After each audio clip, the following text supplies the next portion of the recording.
proudly demonstrate our latest prototype with new solutions to usability challenges.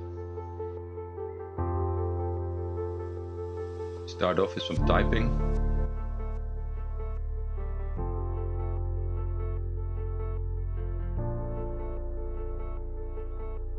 And then with the mouse, we go instantly back and forth between the mouse and the keyboard.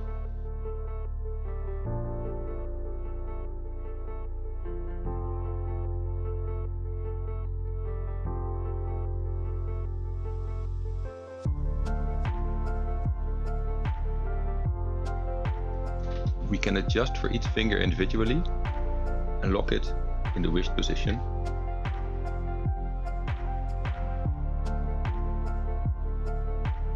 Tapping on the frame shows that the mechanism doesn't introduce any play.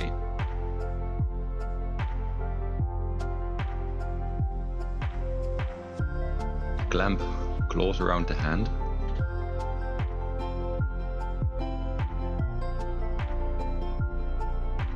We make sure that the key switches are right below the fingertips, also after hand movement.